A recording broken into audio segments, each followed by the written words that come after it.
Honorable, the Chief Justice and the Associate Justices of the Supreme Court of the United States. Oyez, oyez, oyez. All persons having business before the Honorable, the Supreme Court of the United States, are admonished to give their attention, for the Court is now sitting. God save the United States and this Honorable Court. We will hear argument this morning in Case 2297, TransUnion versus Ramirez. Mr. Clement? Mr. Chief Justice, and may it please the Court, the class certified here suffers from two fatal defects: the absence of class member standing and typicality. Each and every member of this class stands to collect thousands of dollars in damages, but the first inkling that many of them will have that they were injured will be receiving a check in the mail. The only thing that members have in common is that they were sent their entire credit file in 2 envelopes rather than 1 and received a summary of rights only in the first mailing. But simply receiving all the requisite information in a non-compliant format is not enough to inflict a concrete injury. And respondent fares no better on his claim that TransUnion failed to use reasonable procedures in preparing his credit report. Fully 75% of the class never had a credit report, which is distinct from the credit file sent home upon request, prepared or disseminated during the class period. The Ninth Circuit reasoned that there was a material risk that a report could be prepared and disseminated, but there is no evidence that the risk ever materialized for over 6,000 class members, and yet they all stand to receive a sizable check. To be sure, Ramirez himself suffered significant injuries, but that just highlights the equally fatal typicality problem here. Ramirez had a credit report prepared and disseminated to a car dealer, was hindered in obtaining credit, humiliated in front of family members, and canceled a planned vacation. That makes him entirely atypical and unrepresentative of the average class member who simply received her credit file in 2 envelopes in the privacy of her own home. Ramirez suggests that only his legal claims need to be the same, but typicality means something different from commonality, and the typicality requirement precludes a class representative with wholly atypical injuries. A contrary rule would run counter to the basic promise that a class action is representative litigation and would violate the Rules Enabling Act to boot. Mr. Clement, could each of the class members have sued TransUnion before TransUnion removed the OFAC designation from their reports? I don't think so, Mr. Chief Justice. I mean, obviously, if this was a suit that was filed while the policy was still in place, we would probably be governed by the certainly impending standard of the Clapper case. And I think since the evidence in this case suggests that the average class member only had a 25% chance that their report would be disseminated, I think that probably means that they did not have a sufficiently impending injury. So I don't think it would matter if this were brought prospectively.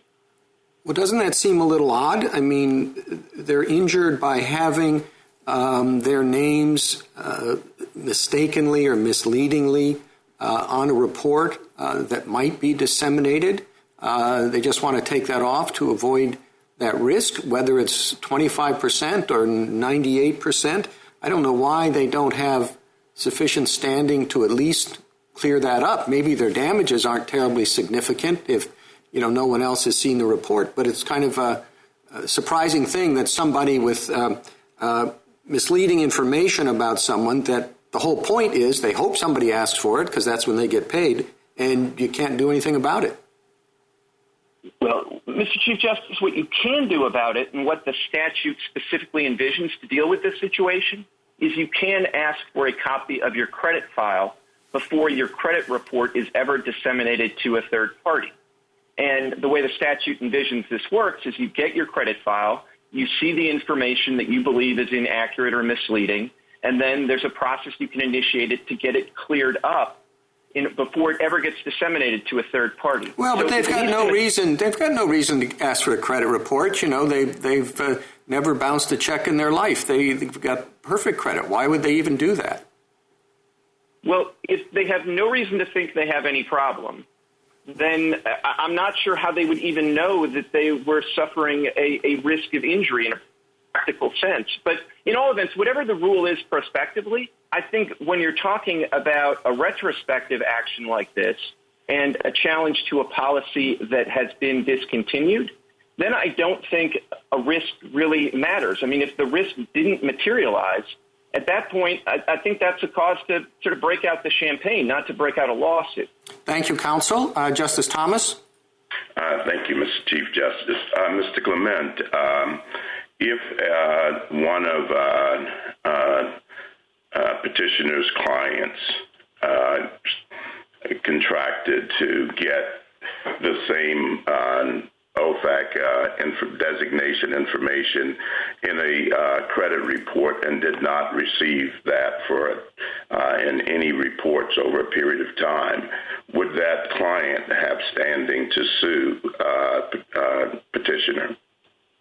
Justice Thomas, I think that client would have standing to sue because I think contracts are different for the following reason. Just by virtue of having a contract action, I think that means that you gave consideration in exchange for the promise. So I think when you think about a breach of contract case, you can think of the injury in fact being supplied essentially by the consideration that you gave up in exchange for the promise that people would do whatever they contracted to do, even if that was relatively trivial. Well, I understand that that's different from a private right that's in a statute, but I don't see that difference or distinction, that the distinction between this makes any difference. They're both private rights. Well, I disagree with you on that, Justice Thomas. I do think this involves a classic public rights regime, and I think you can see that from the structure of the statute. This is not a situation where the statute gives the plaintiff a very specific private right to enforce a very specific promise, as in the contract. If you look at the enforcement provision, 1681N and O, give the consumer a cause of action for any violation of this subchapter with respect to the consumer. And there's 100 different requirements that are imposed on the regulated parties by the subchapter, which is the classic structure for a public rights regulatory regime.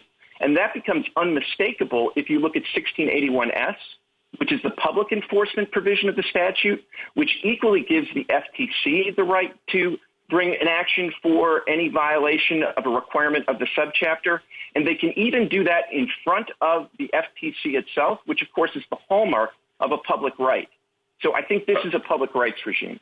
Well, I let that go for a minute. Maybe with the FTC, you're right. I don't necessarily agree with you, as I suggested in Spokio on the other part. But let's go. What would be your definition of your test for typicality? So I would start by saying that for typicality, the named plaintiff or the class representative has to have injuries and experience that are typical of the class. It's not just a matter of having the same claims.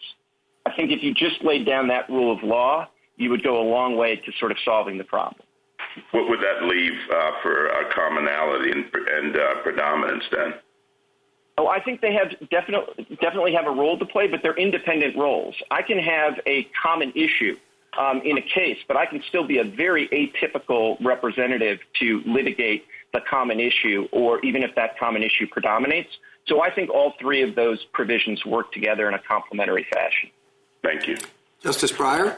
I'm interested in Justice Thomas's last question, thinking of typicality.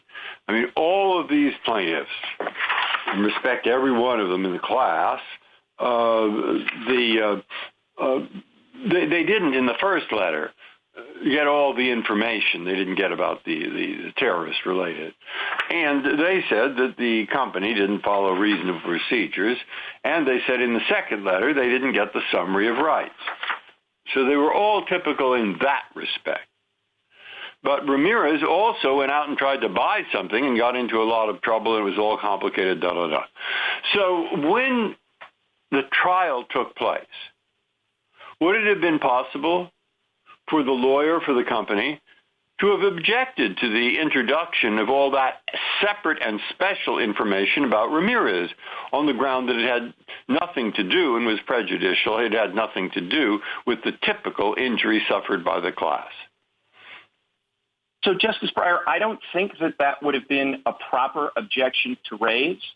And I think the reason is that, particularly with respect to the reasonable procedures claim, what Ramirez would be testifying about is information that would be highly relevant in his own individual action.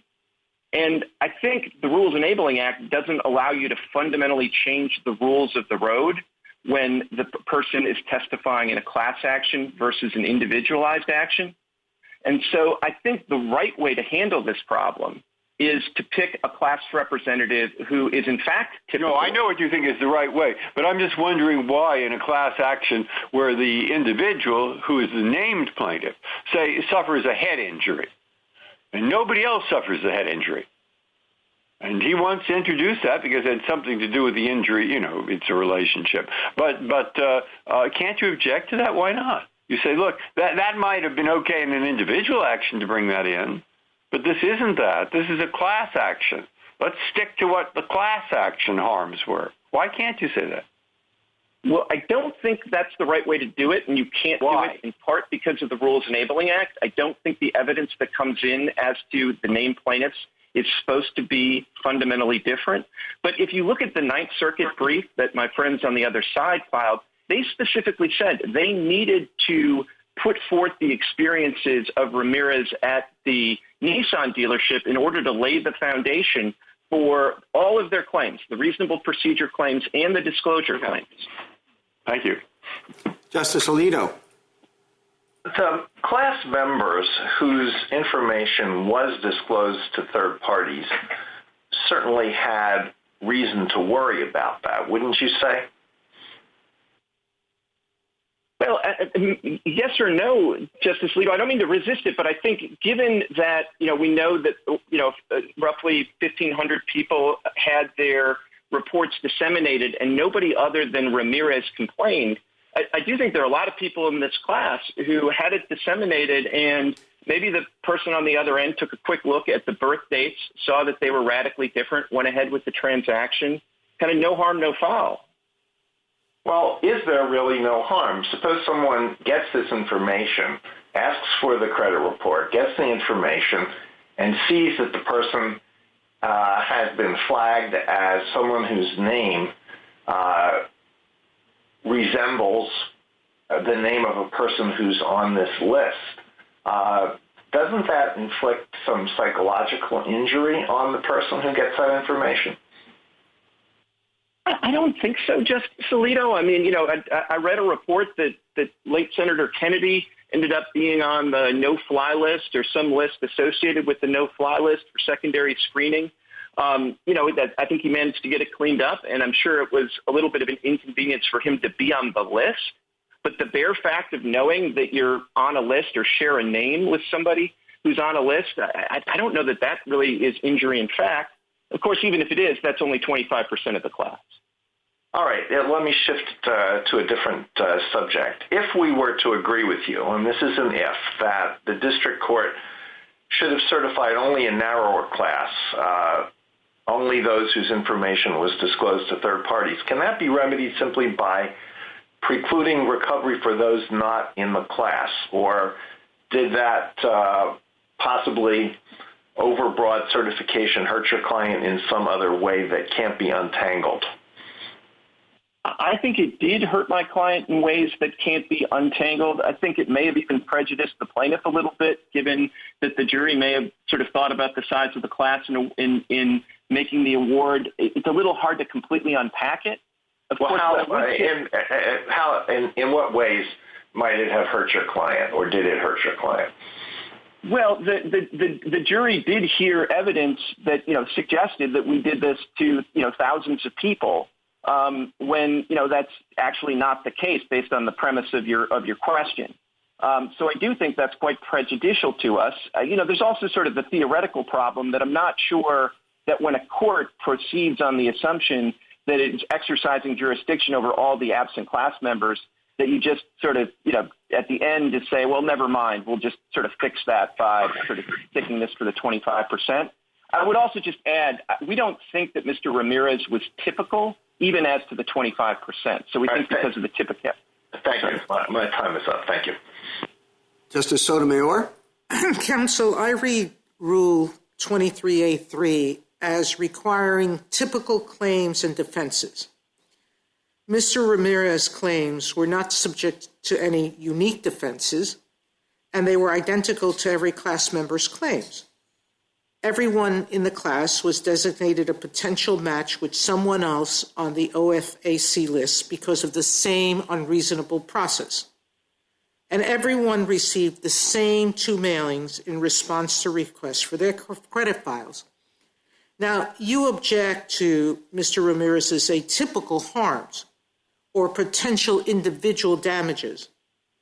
But I don't see where Rule 23A3 requires typical damages, number one.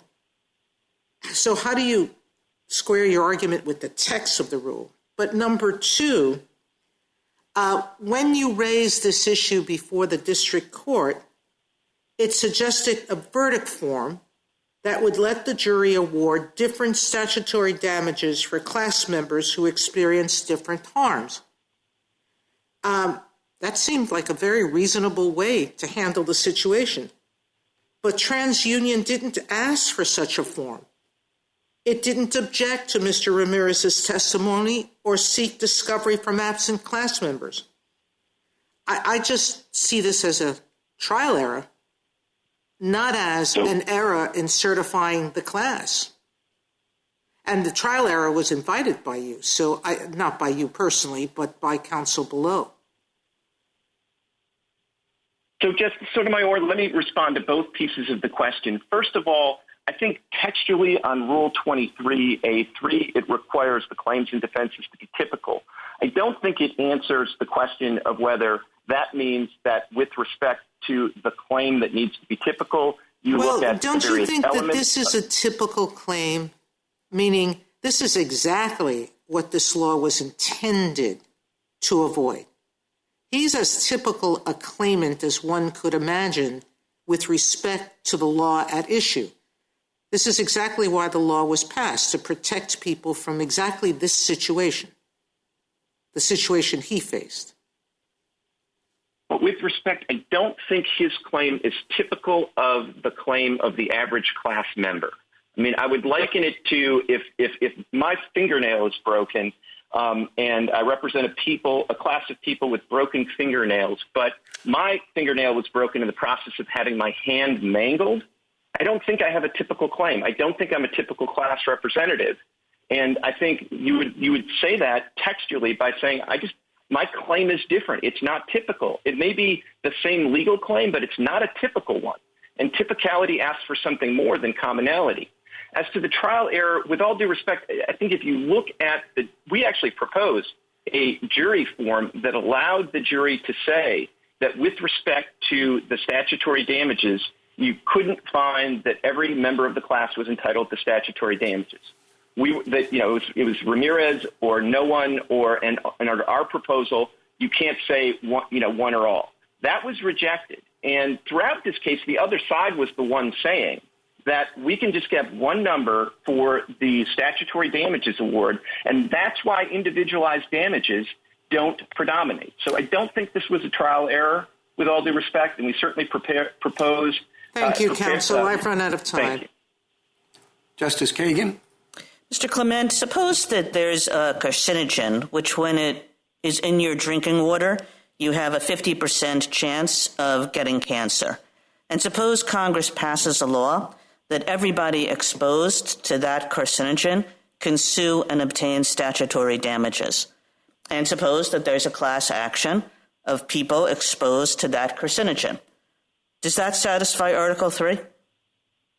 I think that probably would, Justice Kagan, but if this were a weird carcinogen that worked in such a way that like a year later you could tell whether you were in the 50% risk or the 50% safe category, and then you sued for statutory damages retrospectively on behalf of the people who averted the risk, I think you might have a different result. But yeah, so that's interesting, Mr. Clement, because that takes us back to the question that you and the Chief Justice were talking about. Now, in my hypothetical, unlike with the Chief Justice's question, you agree that retrospectively that there is standing right? So if you just, you're within a 5-year period, let's say, nobody knows who's going to get cancer, you're agreeing that everybody could be in that class action and that there would be standing, correct? I think so, Your Honor. I mean, just to be clear, I think so because I think a 50% exposure to cancer when you haven't figured out whether or not you are going to get it because of the exposure, I think that's an injury in fact under, the common law. It would probably be the kind of thing that... Okay, let's suppose that this cancer works so that you either get it or you don't in 5 years. And let's say this suit is brought in the 6th year, still within the statute of limitations that Congress has prescribed, and it's still the same claim, the same class. There are both people who have gotten it, and there are people who haven't gotten it. Now, I would have said that if you're willing to give me that everybody has standing within the 5 years, it should be that everybody has standing in the 6th year as well, because you have standing if you suffered harm in the past. And your concession is a concession that you have suffered harm in the past, isn't it? No, I don't think so, Justice Kagan, but let me add one thing to the hypo to try to explain why I'm taking the position I'm taking. I'm assuming that the people who are suing in the 6th year, they didn't even really know about the exposure until they found out they were in the clear, because that's this case. And those people, I think, don't get to recover. I mean, if even though they could have recovered in the 5th year, even though they didn't know, because Congress, said that they should get to recover regardless of their state of knowledge. But even in the process of filing the lawsuit during the 5-year period, they essentially would know. And so I think, if you were sort of subject to a risk that you didn't even know about and the risk never materialized, at that point, I don't think you can bring a retrospective action for damages. I mean, it seems as though it's a material risk of harm in the language that Spokio used, no? In your hypo, it might be, but that's in part because it's 50% and it's cancer. And I think, I don't want to go all learned hand on you, but I think you sort of think about both the risk and the consequences. And Thank you. As it's here, I'm sorry. Justice Gorsuch? Mr. Clement, why don't you go ahead and finish your answer? I'd be curious. Thank you, Justice Gorsuch. What I was just going to say is that, here you have a 25% risk based on the information in the record. And then the consequences of that for everybody other than Mr. Ramirez have not been anything like getting cancer. In fact, nobody else has registered essentially any complaint about what happened to him and being denied credit. Is it that there's no material risk that these people faced, or is it that they didn't know about it? Which is the key to your argument in response to Justice Kagan? I don't want to evade the question. I think it's the combination of the two. So, but just to be clear, if you ask me, did the people in this class suffer a material risk, I would say no, not a material risk, because materiality has to take into account the consequences. And given that no one other than Mr. Ramirez subject any consequences, I don't think it's a material risk. I also think if you're thinking that, maybe it's not like the risk of injury so much it is the sort of a fright that you might have, like a common law for a near battery or something like that, that requires knowledge. So, so your argument, as I understand it then, is with respect to those in the group that didn't have their information sent to third parties, that they need to have some knowledge of the information in order to have any material risk of injury. Is that a fair summary of what you're saying? I think it is, Your Honor. The only thing I would add is I'm thinking that, if the other side's trying to argue that what makes the material risk an injury in fact here is at least in part the idea that it would kind of, ruin your whole day, you would be obsessed about it and concerned about it, that requires some knowledge of it in order for you to suffer an injury in fact. In order to have emotional distress, you have to have knowledge of the thing that would cause the emotional distress.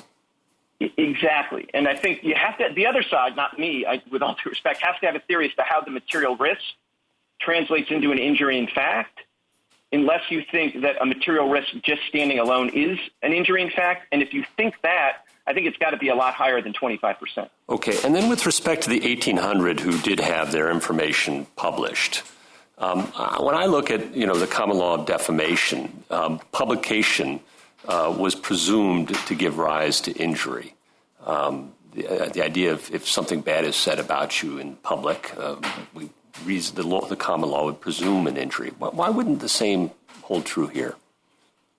Well, I think, Your Honor, the key thing is, and, I try to quibble about whether it had to be defamatory per se or false, but here I don't think what is actually published is in fact false, because if you go to the OFAC website today and type in the respondent's name, you will get a hit.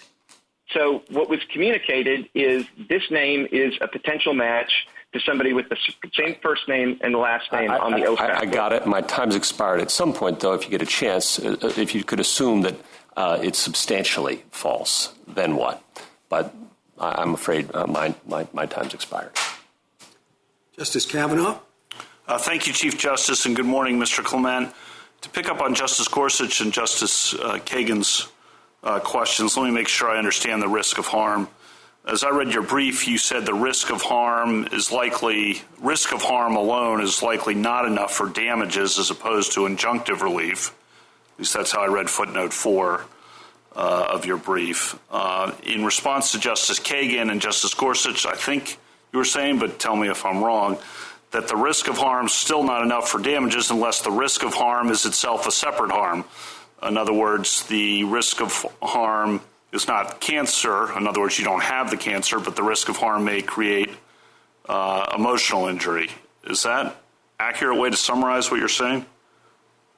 I think that's right, Your Honor, and I guess the only other thing I would add is I suppose there might be certain risks of harm that are so high that maybe you think that the material risk is itself an injury in fact, even if it doesn't manifest itself in emotional harm or some other injury in fact. But I don't think that's 25% chance of a dissemination of a credit report. Even for damages claims? Even for damages claims. But as you said at the outset, I do think the footnote 4 point is very important, which is whatever your risk was ex ante that might have been enough to get injunctive relief to stop a practice, if you're in the 75% that were fortunate and didn't actually suffer an injury in fact because the risk didn't materialize, I don't think you have injury in fact at that point. To pick up on Justice Alito and also Justice Gorsuch, if we agree with you on the 6,332 people but don't agree with you on the 1,853 people, exactly what should we say in terms of what should happen on remand? So I would say that what you should say on remand is that the courts below should decertify the class.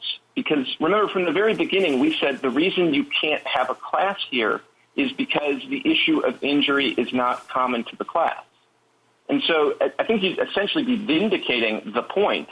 And I think it's also worth recognizing that I think what you'd be saying about the 6,332 is not that they absolutely positively don't have injury. It's just you'd be saying if they have any injury, they got to come in and show it individually. And that just underscores that this class of 8,000 plus was wrong from the beginning for the reasons that we pointed out from the beginning. And then in response to Justice Thomas, I think you're saying that the problem here is that Congress is setting up, in essence, a shadow government of private attorneys general to enforce prohibitions on certain activities by certain entities, and that's an Article 2, Article 3 problem. And your test is no harm, no foul. But how would you succinctly describe how we determine whether there is sufficient harm as a general matter, or can that be done in a general way? I'm not sure that's capable of generalization. I just think, you do have to have, the best I can do would just be to repeat what I think is the gist of the Spokio decision, which is you need injury in fact. Injury in the law won't do it. And then the one thing I would add, and I think this speaks particularly to people that are focused on the public rights, private rights distinction, when you have a statute like the one at issue here or like the one at issue in Thole, where the structure of the statute is to give certain individuals, whether they be consumers here or plan participants in Thole, a right essentially to enforce any violation of the subchapter, that is a strong indication that Congress has not actually made the judgment that this is a very specific private right. Instead, thank you, Mr. Klein. Sure. Justice Barrett? Mr. Clement, I want to ask you a follow-on to Justice Kagan's hypothetical about the people who drink water exposed to a carcinogen. They're at 50% risk of cancer. She asked you to distinguish between what would happen if they filed within the 5-year period in which they would know whether the risk had materialized or outside the 5-year period, say in the 6th-year. I want to know what would happen, say, if they filed in year 2, but the litigation drags on and on and on, and the case doesn't come to its conclusion until year 6. So if I understand your response to Justice Kagan, it would essentially mean that people had standing at the outset of the suit, but if they were in the 50% that were home free, they would lose their standing by the end. I mean, that just seems like an odd way to think about it, since we normally judge standing at the outset. And when something dissipates over the course of a suit, we think about it in terms of mootness, not that the injury isn't concrete. Or is this a merits determination that they didn't suffer damages? How to think about that? Well, I think you probably would in your hypo, which is a little different from every other hypo I've gotten. I think mootness might be the right framing, and I also think you're probably right that at that point in the case, they would probably also lose because they wouldn't be able to sustain their cause of action at that point. The only thing I would add, Your Honor, is, this court has made very clear in cases like Lujan that you do have to maintain your standing at every stage of the case. And so, in your hypo, I think what happens is just sort of the clock runs out in the injury. But if the evidence that ultimately emerges at trial makes clear that as to a discrete group of people, a risk absolutely positively did not materialize, I do think you could say at that point, based on the evidence in the record at that juncture, that they don't have standing. Okay, let me ask you about material risk of harm. So as I read Spokio, and it cites Clapper after that language, it preserves, the possibility of standing in a prospective suit where harm is imminent but hasn't yet happened. And then for slander per se, there are some harms that were recognized at the common law, as we've discussed during this argument, that were presumed to cause harm because even if you didn't have to prove that you lost a job over it, that the risk was so great that in and of itself the common law tort proposed it. And it seems like this case is about whether even going beyond that, the big risk that the tort would actually happen to you is itself a tort. And I haven't heard you disclaim that as a proper reading of Spokio. Instead, it seems like you're talking about quantifying the risk, accepting that that could be an injury under Spokio, but only if it's an 85 or 90% chance of happening. Am I understanding you correctly? I think you are, Your Honor, but I guess I would take this opportunity to sort of disclaim the idea that just, a pure risk of injury, a real risk of injury, in and of itself without any link to some emotional injury or a property right of the type that I think you would have, that might be one way to understand the defamation cases. I don't think that gets it done. I mean, at the point that there's a real risk that you might be injured, but you're not injured. I guess the way I see that is you're not injured. Okay, so you're talking about a distinct injury that precedes it, like emotional distress.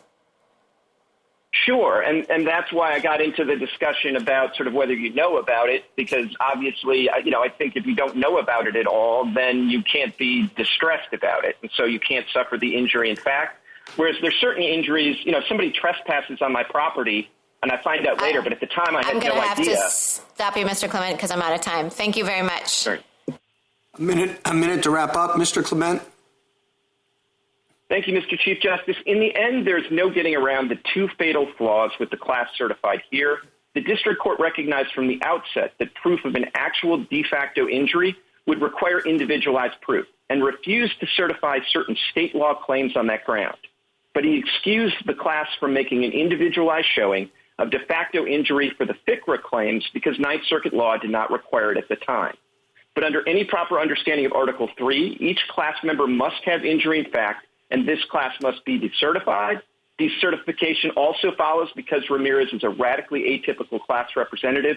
He suffered serious injuries that would have allowed him to seek actual damages in an individual action, but instead he sought statutory damages at the top of the range plus punitives for a class that shared few of his experiences. Rule 23's typicality requirement guards against just that kind of abuse. The objections were repeatedly raised and rejected below. The certification order cannot stand. Thank you, counsel. Ms. Reeves? Mr. Chief Justice, and may it please the court. In Spokio, this court discussed a number of considerations that are relevant to whether a violation of a statutory right constitutes a concrete injury, all of which point the same direction here. The class members have standing to bring reasonable procedures claims. By placing OFAC alerts on all class members' consumer reports, petitioner created a real risk of harm, that they would be denied credit, employment opportunities, or other benefits because they were wrongly labeled as potential matches to a terrorist list. That is precisely the type of harm that Congress sought to prevent by adopting the reasonable procedures provision, and defamation provides a common law analog. Congress also gave consumers rights to receive certain disclosures and summaries of their rights, and under this court's informational standing cases, all class members have standing to bring claims for violations of those rights. But because Mr. Ramirez suffered atypical injuries, there is a significant question regarding whether Rule 23 was satisfied, and the court should vacate and remand on that basis. I welcome the court's questions. Ms. Reeves, putting aside the typicality questions, how, if any way, is your position different from that of the respondents? I think we view informational standing as providing the best basis for the second two violations that the class alleged in this case, that is the summary of rights violation and the disclosure requirement. We don't think the court needs to go through the multi-step factor process it laid out in Spokio when considering those two.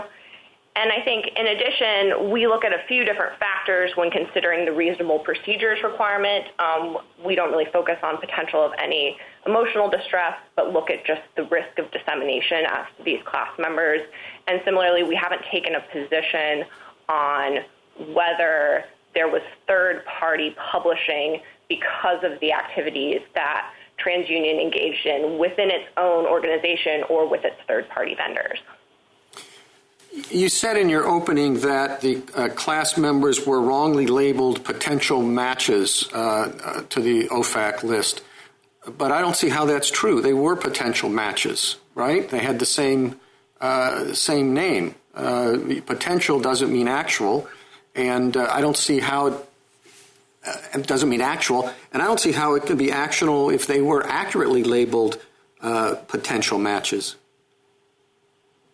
Mr. Chief Justice, a couple of responses to that. And first of all, the statute doesn't require a showing of actual falsity. It requires consumer reporting agencies to follow reasonable procedures to assure maximum possible accuracy. And one thing that's going on in this case is petitioner has conflated in a lot of ways the standing and the merits arguments here. So under Spokio, we have to look at whether that's a type of harm that Congress could legitimately identify and whether it has... What is your... I think I've got that. What was your second point? And the second point is I think it's a stretch to say that that's not wrong. A mere first and last name match isn't matched to a first and last name on another list, but it's not a lot different than saying that John Smith and John Wayne are a potential match just because they have the first same name. Thank you, counsel. Justice Thomas? Thank you, Mr. Chief Justice. Counsel, just so I understand you, are you saying that the district court abused its discretion in certifying the class here?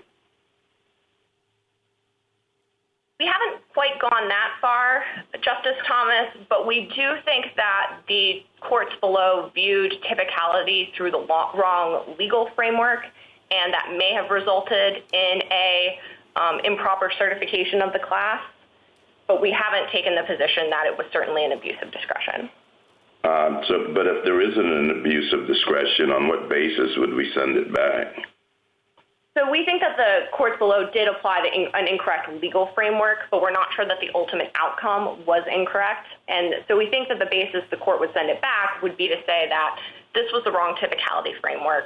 The Court of Appeals and District Court should have considered the guidelines that we've suggested in our brief that we think are tied to the legal standard that a claim or defense be typical, and that the lower court should reconsider this in the first instance because there are open questions as to forfeiture and what petitioner and respondent did and did not agree to below.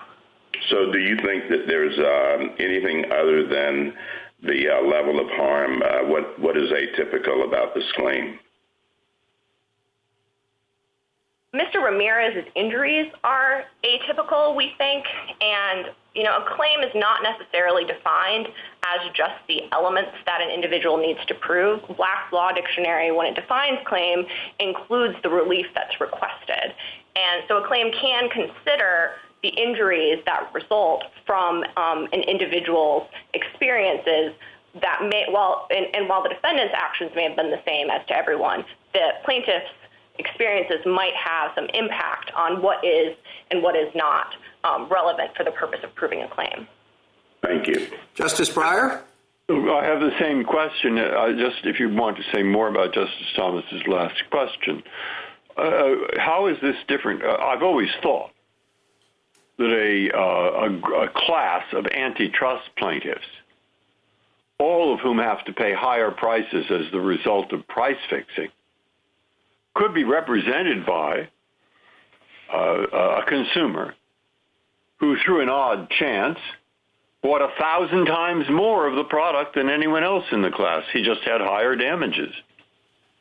Or a class action against somebody for doing something that would send a victim to an emergency room could be represented by a person who was not only sent to the emergency room, but through an odd set of circumstances was actually sent to the operating room and had to be and had all kinds of bad. It's the same basic harm. It's just a lot worse. Well, how does this differ from that? In the examples I gave, are they not typical? Or is the defendant allowed to say to the judge, don't take those non-typical things into account, the extra damages, at least not until we find liability. Then you can have a class for damages. Or don't consider, how does it work? A couple of responses to that, Justice Breyer. I think as to the two hypotheticals you gave, the first hypothetical, the antitrust plaintiffs, there might not be a typicality problem there because any differences would be easily calculated, and the court could consider that at the outset of the case and determine whether there's a viable damages model to separate different individuals out, just based on kind of a mechanical, mathematical calculation. I think the second example that you gave, which kind of is a liability type example, in actuality, a lot of courts don't allow product liability type cases to proceed as a class because individualized damages tend to make the named plaintiff not typical or run afoul of other Rule 23 considerations. And here in the statutory damages context, the jury is charged with setting the amount of damages within a range, and plaintiff-specific experience can be relevant to that. So in a situation like this, where one individual, the class plaintiff, was placed on the stand and gave extensive testimony about his specific experiences, we think that there can be typicality problems there because that isn't indicative of what happened to other class members, and they might benefit from that in a way that they really shouldn't. Justice Alito? In Spokio, the opinion says, quote, not all inaccuracies cause harm or present any material risk of harm. Do you read that as saying that there is injury, in fact, whenever there is material risk of harm? Do you read that as setting out a legal test for injury, in fact? I don't read that as alone setting out a legal test for injury in fact. I think the court in Spokio set out a number of considerations that may be relevant to injury in fact when Congress defines a harm, one of which is Congress's judgment, another which is whether there's a common law analog for the harm, and another of which is whether there was a material risk of harm, which might be necessary in some cases, but not in all. Yeah, Spokio's discussion of harm is quite clipped, and it's potentially subject to different interpretations. But let me shift to something else and ask about the class members standing to assert claims for failure to provide the information called for by Congress. Mr. Clement says all the information was actually provided, but it was just provided in the wrong form.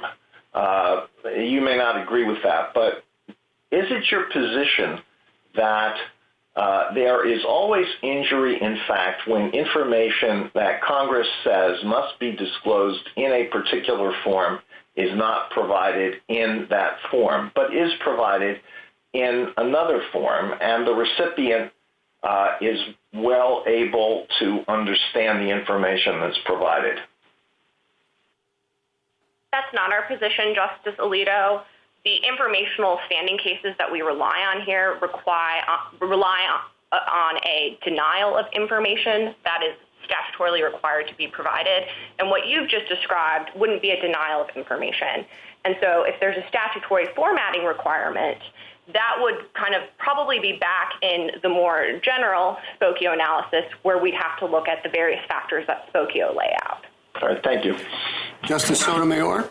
Counsel, do you think that everyone in this class is entitled to some measure of statutory damages? Yes, Justice Sotomayor. All right. So really the issue is how much for each class member, correct? That is correct. All right. And what I'm having a problem understanding is how Mr. Ramirez is not typical with respect to the legal claims. His legal claims are identical to everybody else's, right? The failure to have reasonable procedures in place and the erroneous disclosure, correct? His claims are the same. All right. Now, if you would just walk with me, okay? He's the same in terms of every other class member as to statutory damages. And what you say, I think, is that he may be atypical with respect to the amount of statutory damages to which his particular type of harm would be entitled. Am I correct? That's correct. But why isn't that a trial issue? And why is that an issue for 23A? Wouldn't that be a predominance requirement under 23B3? So, Justice Sotomayor, let me try to answer the couple of questions that you have in there, and starting with the last one, which is whether this is a typicality problem or not. While I would agree, and this court has repeatedly said that there's overlap between typicality and predominance and commonality, here it does seem that this problem fits best within the typicality bucket, and that's because typicality focuses on the named plaintiff and his claims, whereas the other requirements, commonality and predominance, focus on all the class's claims in a broader way. And getting to the second kind of point, I think that this is not a trial issue because this court has repeatedly said that a plaintiff needs to demonstrate that he or she meets the requirements of Rule 23, and this may have to be done by an evidentiary showing at the outset of a case. So it's not as if that isn't sufficiently done, it's the obligation of the defendant to try to fix any typicality problems that were introduced. Thank you, counsel. Justice Kagan? Mr. Hughes, I guess I'm not quite understanding your typicality argument because you just said it wasn't a trial issue, but in answering Justice Breyer, you said that the problem was that Mr. Ramirez had testified at trial. So I guess the question that I have is, suppose he hadn't testified at trial, would there still be a typicality problem? I think it's very likely that there would not be a typicality problem in that situation, and that's because a plaintiff is the master of their complaint and the master of the case that they put on at trial. Well, it's a little bit odd to me to say that there wouldn't be a typicality problem in that situation, but still it's a problem that's about class certification because Mr. Ramirez could have brought this case as a class representative and not testified at trial. Or alternatively, he could have had somebody else testify at trial, a different member of the class. I mean, there's no necessary relationship between who's the class representative and who testifies at trial. I mean, it's still a third alternative is that Mr. Clement's client could have called a bunch of other class members to testify at trial. The question of who testifies at trial really has nothing to do with who the class representative is, does it? Not necessarily. You're correct as a matter of trial management that the named plaintiff wouldn't have to testify, but that doesn't absolve courts of the requirement to find out whether a putative named plaintiff is in fact typical. I mean, suppose it's the sort of a mismatch, your argument and your conclusion. Suppose that there were a different class representative. It wasn't Mr. Ramirez. It was a class representative with a perfectly typical injury. But then he said, I have this great idea. Let's put Mr. Ramirez on the stand. I mean, he could do that. There might be some evidentiary objection, but it wouldn't be a class objection, a class certification objection. So again, the problem has nothing to do with class certification, does it? I disagree, Justice Kagan. I think that what you just described, a class member who's not a named plaintiff testifying to radically atypical injuries, that wouldn't be a typicality problem, but it could be a predominance or a commonality problem. Here it's a typicality problem because it was the named plaintiff, but as this court has laid out in cases like Dukes and Falcone, a plaintiff has to bear the burden of proof of demonstrating that they meet Rule 23. Thank you, Ms. Reevely. Thank you. Justice Gorsuch? Good morning. I want to return to Justice Alito's last question. I'm not sure I captured your answer. So Congress has a statute that says notice needs to be provided in a particular form. The defendant provides it in a different form. Is that alone enough to create an injury in fact under Spokio, or do you agree that something more needs to be shown, some risk of harm, some actual harm, something befell the plaintiff because the form of the information was different? Justice Gorsuch, I want to be clear on this here. We think that a difference in form wouldn't fall under informational standing per se, and thus would end up under Spokio. And in that instance, a court would need to look at Congress's judgment, whether there was a common law analog, and whether there was a material risk of harm. So something more than a mere violation of the statutory form of notice. I think that's likely. There would not be harm there, although I'm obviously answering in the complete abstract without any statute. Okay. All right. Thank you, counsel. Justice Kavanaugh? Thank you, Chief Justice, and welcome, Ms. Reeves. On the risk of harm, I want to make sure I understand your answer. My understanding was that a risk of harm that is not itself a separate cognizable harm does not give you standing to seek damages as opposed to injunctive relief because you haven't been harmed. Is that wrong? We disagree with that, Justice Kavanaugh, in that I think what this court suggested in Spokio is that in certain instances, a risk of harm alone can be enough to provide Article III standing. And an example of that from the common law is libel, which in the common law would allow a recovery of damages even if harm never actually materialized. Well, because there's been publication, though, and so there's been some kind of reputational injury. No? So that's part of defamation, but I don't think this court suggested in Spokio that we're forever limited to the types of common law harms that have only explicitly been identified. And then just want to see how you see this case fitting into the separation of powers more generally. I think Mr. Clement is suggesting, and certainly the amicus briefs are suggesting on his side, that Congress is in essence delegating to private attorneys general to enforce federal law against a wrong committed by someone to try to deter that wrongful behavior. And some of the amicus briefs say the problem is that the executive branch enforces federal law and that private plaintiffs can't do that, can't be delegated that authority by Congress unless they themselves have a concrete injury. Do you disagree with any of that? I disagree. I think that suggesting that because this law can be enforced by the FTC, that suggests that it can't also provide some individualized concrete rights. And specifically looking at the rights that are at issue here, the cause of action provides a cause of action to when there's a statutory violation with respect to any consumer. And what we're talking about here are mistakes made with an individual's consumer report about his or her own information. I just don't think that's a violation of executive power or prosecutorial power when it's an individual's right that Congress has given to that individual. Thank you. Very helpful, Ms. Reeves. Thank you. Justice Barrett? Good morning, Ms. Reeves. I have a question about informational injury. So, Atkins and Public Citizen arise in the context of FOIA and a right to information from the government. A lot of the courts of appeals who have recognized this idea of informational injury in the context of information to which a plaintiff is entitled from a private party also rely on Havens Realty. You don't. Why? Justice Barrett, while we didn't cite Havens Realty in our brief, we do think it is relevant to the informational standing inquiry here.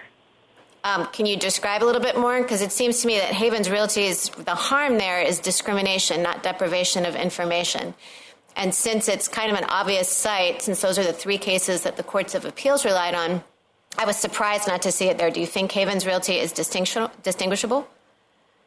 I don't think it's distinguishable from this case, and I think it's helpful because while it was against the backdrop of discrimination, the court there found that the Fair Housing Act conferred on all persons a legal right to truthful information.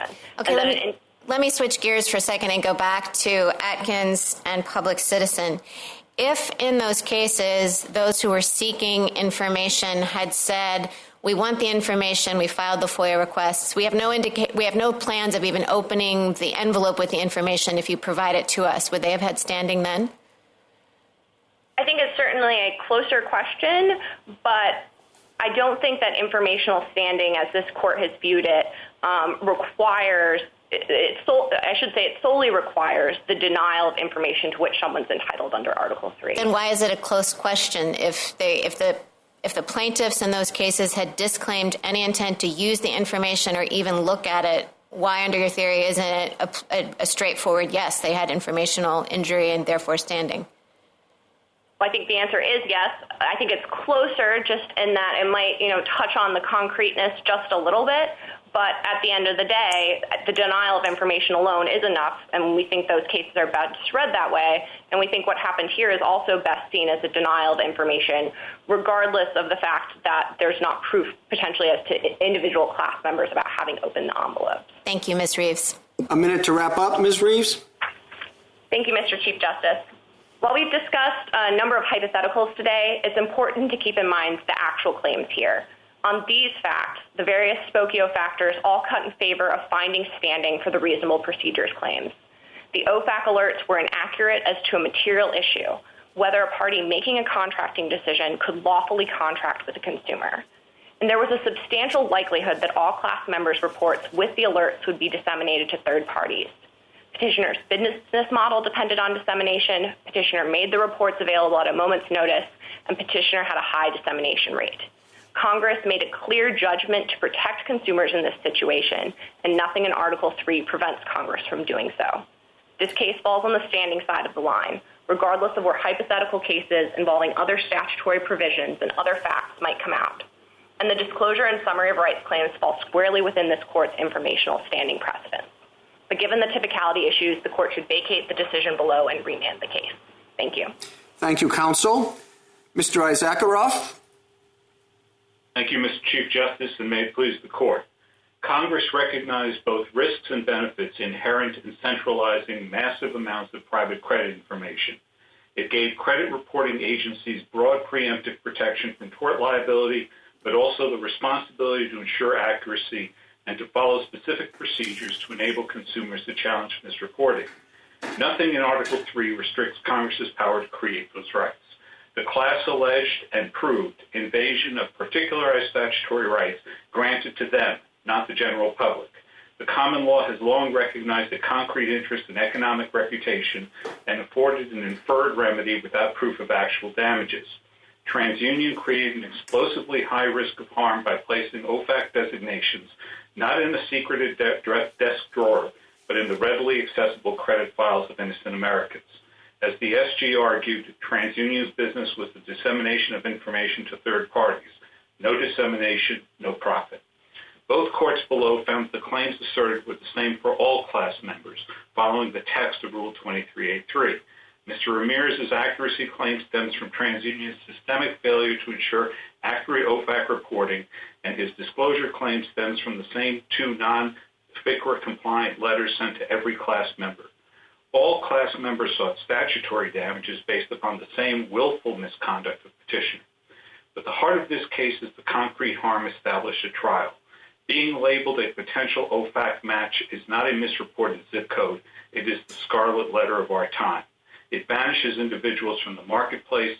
It is thus staggering that since 2002, petitioner could not identify a single correct OFAC match despite issuing thousands of OFAC alerts a year. This is not Lujan or Clapper, not an attempt to constrain other branches, but of honoring a statutory scheme. Thank you, Your Honor. Thank you, counsel. Let's suppose that Congress creates a cause of action for statutory damages for anyone driving within a quarter mile of a drunk driver. You were driving within a quarter mile, but you didn't know it until a few days later, based on a highway camera, you got notice and it told you about the statute. Can you bring an action under that statute?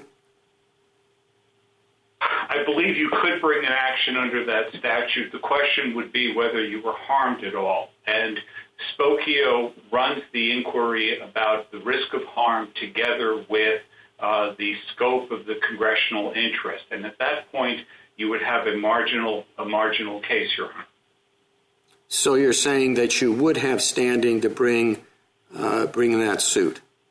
Yes, Your Honor. In footnote 6 of Lexmark, the court distinguished between proximate causation and the standing inquiry and suggested, as in cases like the hypothetical before me, that the better approach might be to dismiss this under Twombly or Iqbal or for summary judgment, but that it confuses the statutory cause of action to address it in jurisdictional terms.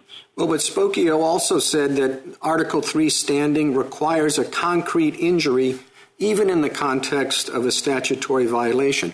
What is the concrete injury in my hypothetical? You didn't know you were exposed to risk, but you didn't know it, and by the time you found out about it, you weren't.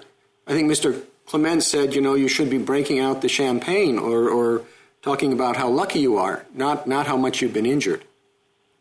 Your Honor, I think Spokio addresses the question of material risk and does not do so in terms of your subjective knowledge. And so the question is whether there was material risk of your being harmed and whether Congress sought to deter parties from engaging in that material risky behavior by creating a cause of action. Justice Thomas?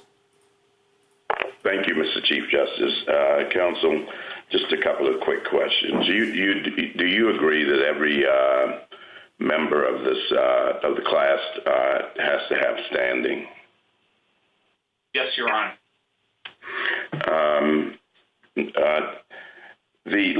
I'd like to explore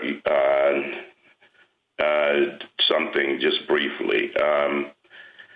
Let's assume that in this case that your client received a summary of his rights on day one on a Monday, and the company admits that it inadvertently sent that out, immediately corrects it the next day with an explanation. So you have the two letters again with complete information. Would you have a claim? You would have standing to bring a claim, Your Honor. I think you would lose on the merits, on the grounds that there's no harm. But the question in this particular case is whether these two letters sent at different times with different disclosures satisfy the statutory purposes. And even the drafter of these letters, an employee of TransUnion, testified at trial that there was confusion created here, as was the testimony of Mr. Ramirez. So you would have standing, even though it doesn't appear to be any intention to deceive, no intention to send you the wrong letters, and a total correction of the problem, or an explanation at least. The intentionality would come in on the damages side, and the statute is quite clear that it is the willfulness of the defendant that gives rise to a claim for statutory damages. So in this case, I think that there would be standing, but there would be no remedy available. It would probably go to the redressability side, not the injury in fact side. So you mentioned damages. That leads me to this question with respect to typicality. Here, obviously, there's statutory damages involved, so that makes it less difficult from my standpoint. But what if the damages available here are actual damages? Would that change the typicality analysis? It would, Your Honor, because the typicality analysis at that point would turn on the proven harm to the individual and the consequences of it. In that situation, there would be difficulty for class certification, let alone for the calculation of damages. So you think that it would really jeopardize your petitioner's or respondent's chance of being typical of the class?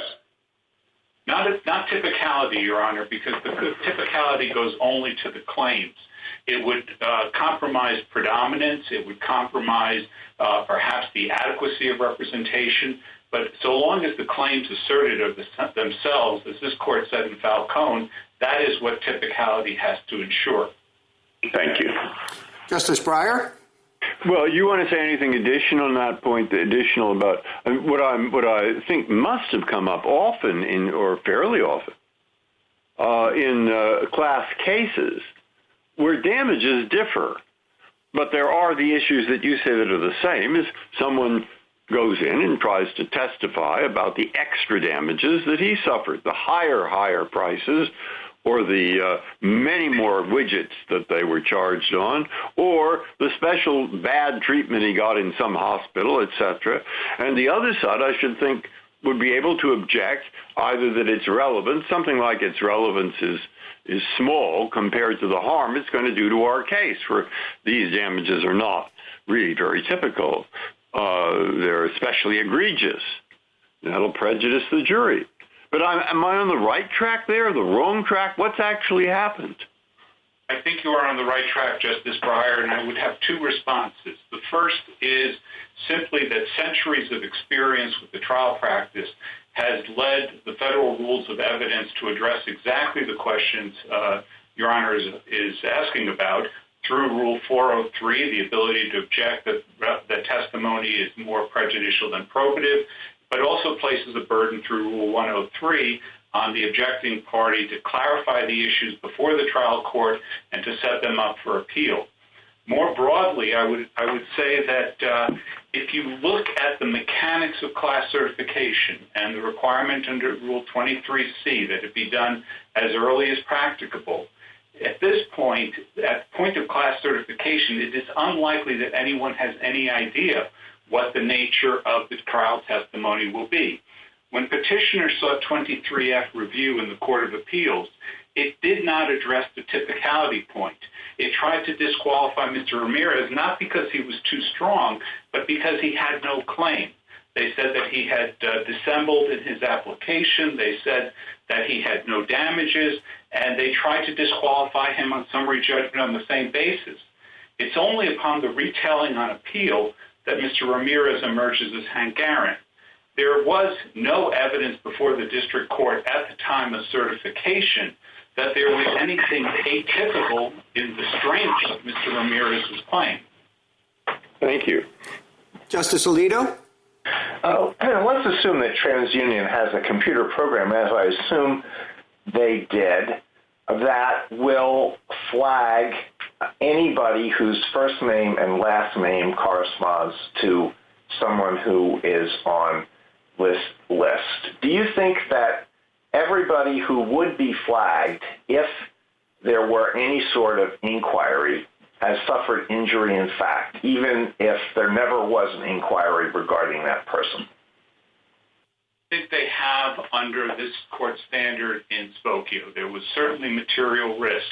Mr. Clement relies heavily on the 75% number, But the fact is that 1/4 of the class had their files accessed by one subset of potentially accessing parties within only 7 of the 46 months of the class period.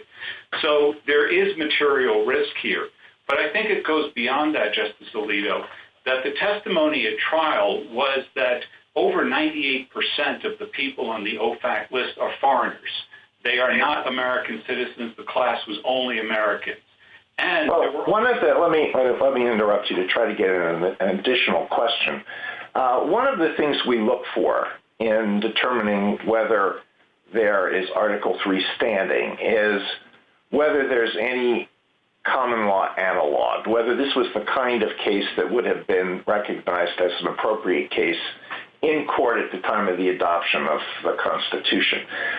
What is the closest case you can think of where a suit could be brought to recover for having been subjected to a risk in the past, even though the person had no knowledge that the person had been subjected to that risk? I think that at defamation per se, at common law, there was no requirement that the actual party testify to his knowledge of the risk. The question was whether there was dissemination of information of the sort that would cause damage. And here, under the facts presented, there are people like landlords who routinely check your credit files. Most Americans have no idea when their credit files are being accessed. And so this is an imposition that would not have been recognized at common law. Well, suppose in 1786, someone was getting ready to publish a newspaper article defaming me. I had no idea that this was going to happen, and just before this article was published, the owner of the paper said, "No, we're not going to do that," and so it never was published. Would I have been able to sue for defamation in that situation? Because I was at a serious risk at some point in the past of being defamed, but it never eventualized, and I didn't even know that I was at risk. No, Your Honor. In that case, there would have been absolutely no risk of publication. It would have been Mr. Clement's desk drawer analogy. However, there's a difference between that and being on readily accessible computer files that are downloaded on a routine basis. We have evidence in the record millions of times per month. Thank you. Justice Sotomayor? Counsel, would you give me your best answer to both Mr. Clement and the government with respect to the typicality issue on the degree of harm in this case?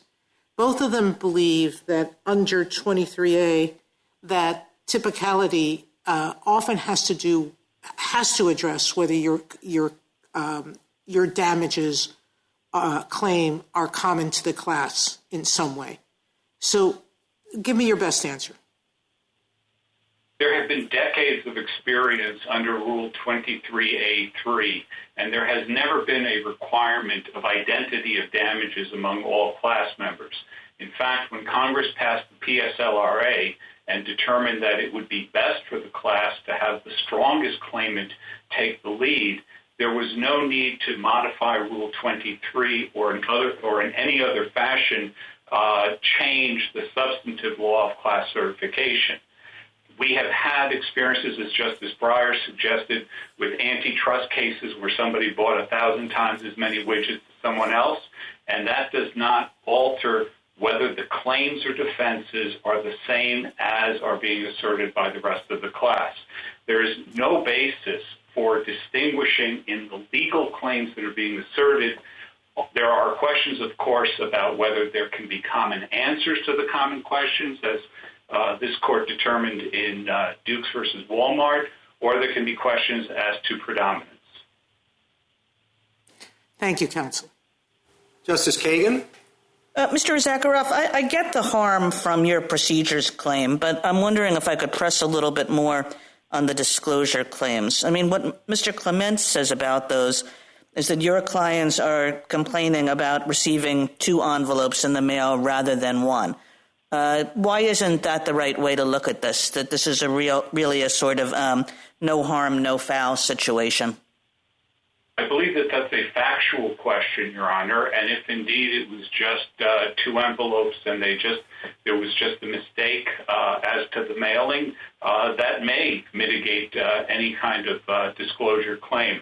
But the evidence presented to the jury here, and these were factual determinations as to the willful violation of the statute by the jury. The evidence presented to the jury was that these were confusing, not just as to Mr. Ramirez, but the drafter of the letters testified to that as well, and that they did not serve the statutory purpose of giving the disclosure in a form that was tied to the specific risk of being on an OFAC match list.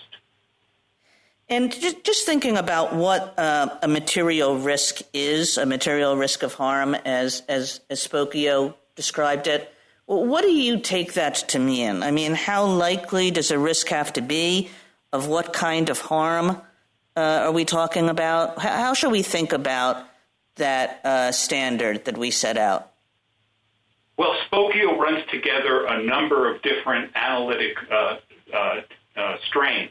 And I think that if you look at the cases that Spokio addressed and relied upon, and the cases that have been decided by this court more recently, like Brownback and News of Wenham, I think that what you have is a divide between completed harms and injunctive relief. Injunctive relief, a party has to establish standing in a more exacting way. I think that's one of the conclusions of Lujan. It makes a difference whether the claim is a facial challenge to a statute or an applied application to the particular claimant. And most significantly, I think it makes a difference whether these are generalized claims of the public at large or private claims or private endowments of the right to sue by Congress. So I think that the answer to your question, Justice Kagan, is that Spokio looks at all of these in the material risk of harm in trying to determine whether there's a sufficient allegation of actual injury. As we said in our brief, it may be better to disaggregate them and to focus primarily on whether these are private versus public rights, because that's a simpler analytic divide that helps explain the outcome in all of this court's cases. Thank you. Justice Gorsuch? Counsel, in your brief, at least, you seek to suggest that the 6,332 class members have standing in part because there was publication of their information, at least within TransUnion and its agents who print up information for them. And I guess my first question for you is, does that pose a problem in light of our intra-corporate conspiracy doctrine that normally suggests what happens within a corporation doesn't count for purposes of conspiracy? You need to have somebody outside of it and its agents. And isn't it odd to speak of publication within a company? Your Honor, we were in that section of the brief addressing the question from Spokio of whether there was a common law analog to what happened here. All we were arguing was not that this was the basis of recovery, but rather that the common law did recognize intra-corporate communications as a form of publication, and that was carried forward in the restatement first and restatement second. Our claim for recovery and for harm is a statutory one, and so the question is whether Congress created the private right of action. No, I understand that point. I was just trying to clarify the first one, and I guess on that, my follow-up to you is, would that view of defamation law allow for individuals to sue newspapers and other media outlets who've shared false information internally but not actually published it externally? There are common law precedents for that, Your Honor, because if it's communicated... Do you endorse that view of the law? We don't think it has any bearing on the outcome of this case, Your Honor. So this whole argument, we should just ignore that? No, the argument is to show that Congress was legislating against a proximate common law baseline, an argument that had to be addressed in light of Spokio. Thank you. Justice Kavanaugh? Thank you, Chief Justice. Good morning, Mr. Issacharoff. I think you have a good argument with respect to the 1,000 853 in terms of the reasonable procedures, but I'm more concerned about the 6,332 whose information was not, in essence, published. In Spokio, of course, the information was published, which is a big distinction, as I see it, between that case and this as to the 6,332. And when Spokio talked then about risk of harm, it was talking about harm beyond the publication, at least as I understood it, for example, publication of zip codes, which strikes me as a very different thing than talking about risk of harm when there hasn't been publication to begin with. So that's point one. And then on risk of harm, you've heard me talk about damages versus injunctive relief. It strikes me that risk of harm, of course, is enough to get you injunctive relief. With damages, I hadn't thought risk of harm would get you damages, standing for damages claims, unless the risk of harm was itself a harm. Judge Tatel in the D.C. Circuit analogized it. If inaccurate information falls into a database, does it make a sound? And his answer to that, applying Spokio, was no. And I guess then Judge Barrett, talking about no harm, no foul, seemed to be picking up on the same thing. So can you respond to the distinction between this case and Spokio, and then try to help me on risk of harm for the 6,332? Yes. Briefly, the distinction between this and Spokio is that this is not a zip code or marital information, but this is a serious allegation which prevents individuals from being able to transact at all. So, but it hasn't been published, unlike in Spokio. That's the second prong of this, which is the publication. And we think that that's a fact record. We think that under Spokio, material risk establishes the standing, and then the question is whether there has been publication, which would be an element of the offense. And I think that the evidence here is that with regard to the other 6,000, that there was circumstantial evidence given the limitations on what the defendant provided to us. I would direct Your Honor's attention. In Spokio, though, I think there's different language in there, of course, and we have to figure that out. But I thought the publication itself was the key demarcation that helps support standing there, and you don't have that here for the 6,332. You can continue your answer to that. The court remanded in Spokio to determine standing given the quality of the injury asserted, and so that the publication was not enough to get over the hurdle. And I don't think that at any point in Spokio the court say that it was by itself a necessary condition. But even assuming the burden of publication, if the court's attention could be directed to Joint Appendix page 104, where TransUnion did an internal audit of its OFAC claims and found that in 1 month in July 2012, which is still within the statutory period, within the class period, there were over 17,000 OFAC alerts sent out. All of the class members were still on the list at that time. And so you have a situation where a jury could reasonably infer, given the limitations on what TransUnion was able to generate from its files, that there was indeed publication at all. Thank you very much. Justice Barrett? Good morning, Ms. Issacharoff. I have a question about whether you can ever have a bare procedural violation with respect to any of these consumer protection statutes like FCRA or the FDCPA. I mean, all of them have procedures that are designed to protect against a risk of harm. So, whether it's to have information put clearly on 2 pages instead of 1, or, whether it's to say that certain things must be in writing, or whether it's, I'm thinking of many of the cases that the lower courts have dealt with, not having so many numbers of your credit card number reflected on a receipt. All of these are designed to protect a consumer against the risk of some harm. So is there any violation that you can think of? And I'm not talking about the disclosure here. I'm not talking about the reasonable procedures claim and the disclosure of private information. I'm talking about these procedural guardrails like this. Is there anything that you can think of that would count as a bare procedural violation that's not cognizable under Spokio? I think Spokio leaves that question open, Your Honor. I think that the best answer should be that if it is trivial, if it would not have a common law analog because of the nature of the disclosure, the nature of the procedural violation, that the court could reject it as a matter of standing. It remains a question whether the court is best off handling these as standing matters, meaning that the individual would then be free to file in state court, or should handle it as a matter of part of the injury in fact and necessary as part of the statutory standing, and then simply rule against the plaintiff on the merits.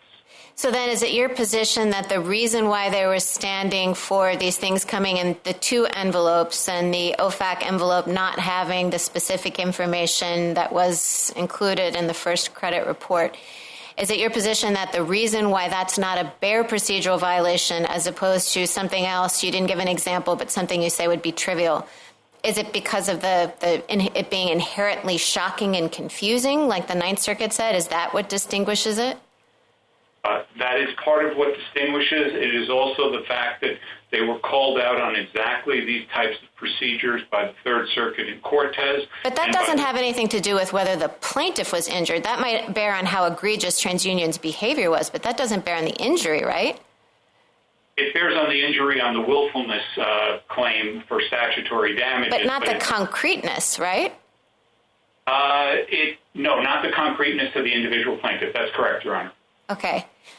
Thank you very much. A minute to wrap up, Mr. Issacharoff. Thank you, Your Honor. The concern in this court's Article III cases is protecting the domain of Congress. Never has this court found Article III to remove jurisdiction for retrospective damage claims when Congress has created the private cause of action, vested the affected individuals with the right to bring suit, and then provided for statutory remedy to those individuals. It is difficult to imagine a fact pattern more at the heart of the statutory zone of interest or one that is more uniform across the class. There are only a total of 6,000 people on the OFAC list, and over 98% of them are foreigners. Yet there are 8,185 class members. These are all Americans. The terrorists or drug kingpins on the OFAC list are not the people who apply for credit at Home Depot. The main match system used here yielded not one Sergio Ramirez in the class, but three, not to mention 99 people named Maria Hernandez. All were listed improperly. Ramirez's claims are not only typical of the other Sergio Ramirez's, but are identical to a group put in harm's way by TransUnion's uniform course of conduct. Thank you, Your Honor. Mr. Clement? Thank you, Mr. Chief Justice, and may it please the court, just a few points in rebuttal. First, on falsity, it's interesting to hear the government to say that reporting this as a potential match is false, because if you go to the OFAC website today and type in the respondent's name, you will get a hit. And so they think it's good enough for the government. I guess they hold TransUnion to a higher standard. The government also said that the information need not be false for there to be a statutory violation.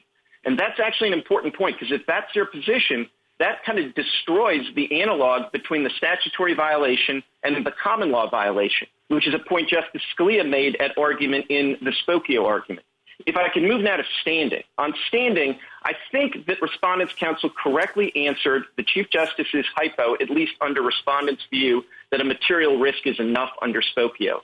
But if a material risk is enough and the answer to the Chief Justice's hypo is, that's right, everybody can bring actions for traffic violations that didn't actually realize themselves in any harm. I mean, the Article III courts could be open to all sorts of trivial injuries where everybody should be essentially toasting their good luck, not suing the person who posed a risk to them but didn't actually injure them. Another point on standing, I think it is worth recognizing why this issue is so important, is there are people in our system of government who do get to pursue violations of federal statutes without suffering injuries in fact. They are called prosecutors. But if you're going to give a cause of action to an individual under our system, they can only actually bring that claim into federal court if they have suffered injury in fact. On typicality, I want to make 2 points about that. First is typicality is required at the outset of the case because the class representative's typicality is important from the beginning. It's not just a trial issue. The defense has the right to depose the class representative. So from the very beginning of the case, the class representative is essentially the embodiment of the case.